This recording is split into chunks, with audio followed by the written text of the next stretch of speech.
Welcome back to Public Affairs on Peach. I'm Karen Greer. We are discussing end-of-the-year money matters with accountant Andrew Poulos and certified financial planner Manka Kaur. Andrew, we'll get back with you because I inadvertently said the wrong name of the company. Once again, it is Poulos Accounting and Consulting. Accounting and Consulting. So I want to make Okay. sure we get it right. Let's talk about real estate. And good for the year end. Is it a good time to buy? Good time to buy. Well, from an investment perspective, you have to be careful because we are probably at almost peak on real estate valuation, on real estate prices. But if you've already bought, you need to make sure that you've got everything in place to maximize your deductions. If it's a real estate investment property, meaning a rental property, have everything accounted for. I'm always a stickler making sure that my clients obviously keep good records, because without good records in an audit, the IRS is going to disallow every single deduction. So certainly, if you've already bought, whether you're a first-time investor or an experienced investor, record keeping is a must. All right. Is there any big difference for the experienced investor as opposed to someone who's just buying a home? One of the big things that folks always miss, whether they're experienced or not, obviously, is depreciation deduction. That is your cost basis. If you miss that, you're missing the largest deduction, and you're almost virtually missing the point of really being an investor from a tax perspective. All right. Do you have kids? No. All right, but Manka does. Let's talk about those 529 plans. A lot of people think that's going to be the savings to get my kid through school. Well, I think 529 plans are great for those that are trying to save for education. They're not the only option. There's many different options available, so I definitely urge people to do some research when they're looking at what's best for their family. But anybody can contribute, whether it's a grandparent or an aunt or an uncle. And I think you have to determine how much will I need for education. Take a look at, do you want to pay for private university? Do you want to pay for public? You also want to consider, do you want to pay for the full amount? Because you want to make sure that you're planning for just the right amount. And 529s are great because they give you tax benefit as well.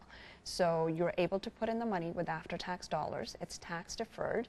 And the earnings could potentially be tax-free to you. Wow. As long as used for qualified expenses such as tuition, books, room and board. I love that. Instead of all these great gifts that the grandparents give, why not contribute to a 529? My younger self would definitely say that to the grandparents. Well, and with last year, Governor Deal last May passed House Bill 802, which we covered last year. And folks need to be aware that moving forward now, that if they contribute to a 529 plan, in the state of Georgia, if you're a single, you get $2,000 tax deduction, but if you're married joint, that's gone from $2,000 to $4,000 for married couples. And that's great. It sure is. All right. Well, a lot of people worry about health, life, auto, home insurance. How should they evaluate that at the end of the year? Because I've seen my rates go up like 80%. Sure. With two young men driving in the house now. It's crazy. How do you just look at your policies and see, maybe I need to switch it up? Well, I often tell clients, and certainly not from a financial investment perspective, but from just a general financial tax perspective, that you need to evaluate all your finances periodically, at least twice a year. Towards the end of the year is a good time. Insurance policies go up. You need to evaluate all your bills and see cable where you're bills, phone bills, all that, huh? Absolutely. Absolutely. To me, I think if you have dependents, you have a need for life insurance for sure.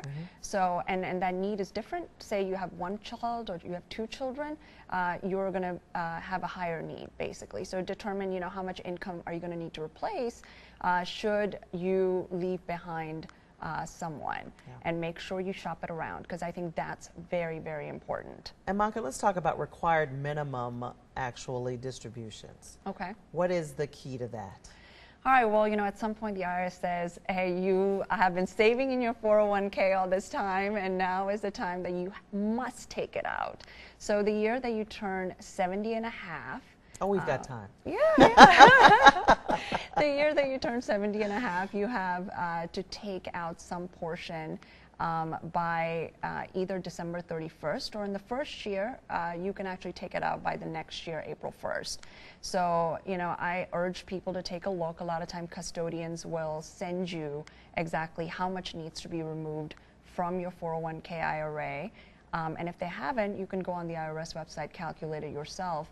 But it's really important to do so because it can result in pretty significant penalties if you do not do it, almost up to 50% of what you're supposed to take out. All right, pay attention. The earliest you can take it out is what, 62? you can take it out at 59 and a half, the 59 and a earliest. half. Yes. Okay, we're still not there yet.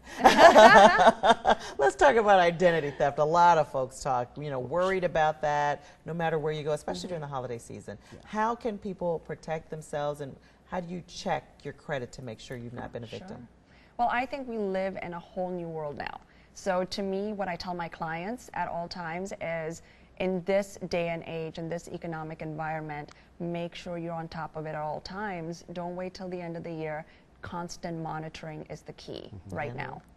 Yeah, absolutely. That's Manka said it right. It's constant monitoring. Get a monitoring service that's reputable. They can send you alerts when your credit score changes, whether it's to the high side or to the low side. If new inquiries are made, they can track everything for you. But most importantly, with tax season coming up and the Equifax data breach this year, this coming tax season, I forecast will probably be a bit of a mess. I think we'll have a lot of fraudulent tax returns being filed from the Social Security numbers that have been stolen through the Equifax data breach. So I expect, and people should expect, and not be frightened, but if they file their tax return electronically and it gets rejected, that means your identity has probably been compromised for tax fraud. Oh, wow. Some great points there. Stay with us. Our experts actually are going to turn their crystal balls on for 2018. Hear what they have to say when we come back.